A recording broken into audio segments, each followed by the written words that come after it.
I spend a lot of my free time looking up useless shit. One of the best places to do that is this website called TV Tropes. It's where you can learn about tropes and cliches that happen in all types of media. One term that stood out to me was cerea syndrome. I was trying to sum it up perfectly, but I'm lazy, and I don't feel like thinking too critically, so I'm just gonna tell you what it says on the website. Cerea syndrome is defined as a tone shift dramedy over the course of a comedy series coined by blah blah blah blah blah blah. Yeah, I don't give a fuck about all that. So an example of cerea syndrome is Dragon Ball by the late great Akira Toriyama.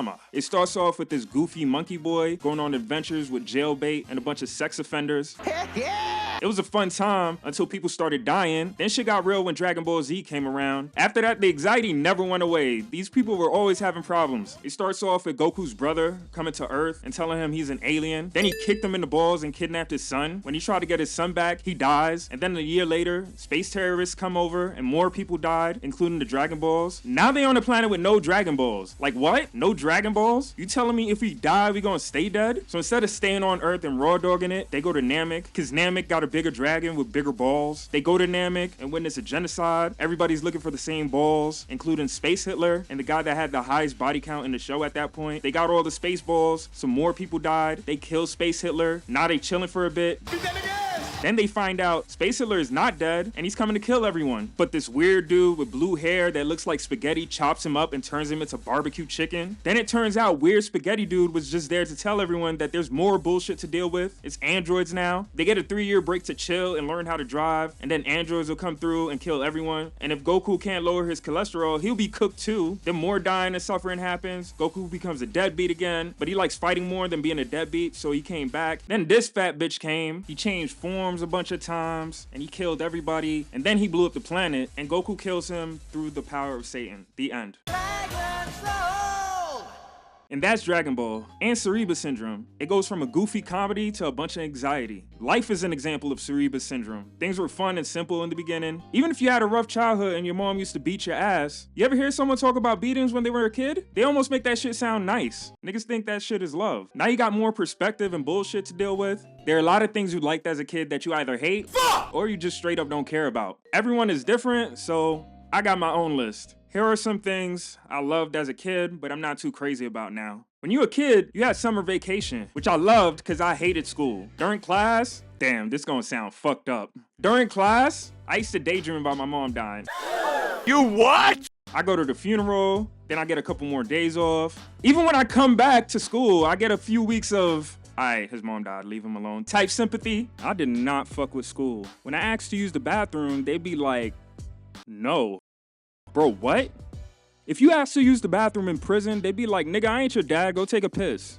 Or beat your meat. I don't know, it's prison. Summer was probably the best part about my childhood. I ain't have to be in school. I ain't never know what day it was. Can you remember the last time you ain't know it was Friday? Summer was the time I would end up doing things I couldn't do during the year because I grew up in a no fun things allowed on the school night type of house. When I got those 2 months, I'd have to make the best of it. I'd catch up on anime, be on the game, play ball. But then you grow up. Summer went from the best time of the year to the worst time. I wasn't in school anymore, and jobs don't have summer vacation except for teachers, but they get paid like shit and they have bills like the rest of us. Nigga. So you gotta go to work in 100-degree weather. If you drive, your car turns into an oven. You can't do fun shit during the summer because kids aren't in school, so they be outside breathing your good air without paying taxes. Summer's trash. If you go outside, it smells like trash. I sweat easily, so I smell like trash.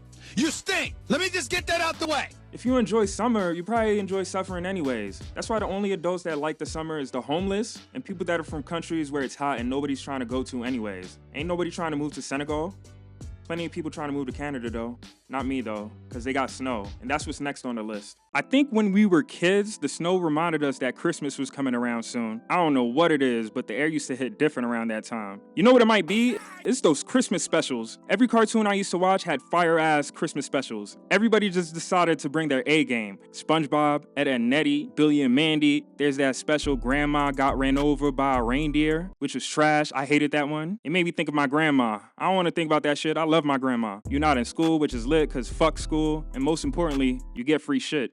Back then, kids used to play in the snow, make snow angels, have snow fights, build a snowman. I never saw anyone make a snowman in my entire life. That shit sounds like media propaganda, and it looks like a lot of work. You have to make 3 big ass snowballs, find 2 sticks, and a carrot, nigga? Where the fuck am I gonna get a carrot? You had snow days, aka the best natural disaster. You wake up for school, you look out the window and see the snow fucking shit up outside. You start rubbing your hands like Birdman. Then you watch the news in the morning, hoping your school comes up like it's the NBA draft. But now I'm grown. None of that shit applies. Same shit as the summer. We gotta work. If you in a car, you gotta wake up early because you gotta wait for the ice to melt on your windshield. After that, on your way to work, you better hope your car don't spin around. If you take the bus, walking in the snow turns into a Ninja Warrior obstacle course. That shit ain't fun. Snow doesn't improve your life in any way. Everything I want for Christmas, I'ma buy whether I have the money or not. Excuse me, sir. I value my free time too much to be playing in the snow. Besides, who am I gonna play in the snow with? By myself? You know how crazy I look with my grown ass playing in the snow by myself? What, I'ma play with other people's kids? Nigga, are you fucking stupid? If that kid go missing, who they gonna blame? Nah, fuck them kids and fuck the snow. And that's assuming you don't live in the suburbs where you have to shovel. I spent some time in the burbs before, so I had to do that shit a few times. And every time I'd start singing slave spirituals. Niggas ain't made for that type of work. Now I'm trying to live somewhere that don't have snow, so I have to travel, which sucks, cause traveling is next on my shit list. Traveling is a luxury, and if you have the means to travel, you're privileged. If you're a kid, you're even more privileged, cause who's paying for it? Not you. When you're a kid and you traveling, every class is first class. Everything is lavish. Like you playing for the Mavericks. Man, you corny!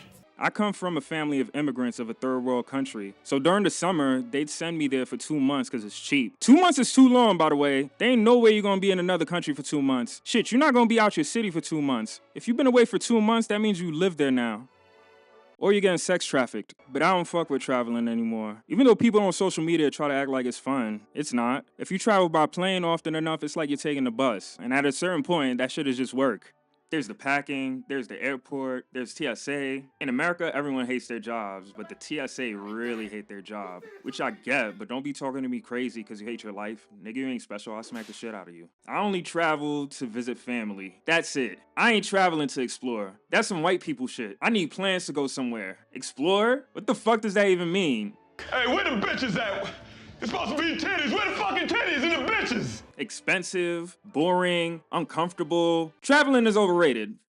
Fuck traveling. And that's my list. There's probably more, but those are the ones that annoy me the most right now. I used to daydream for times like these, but now it's whatever. Alright, later.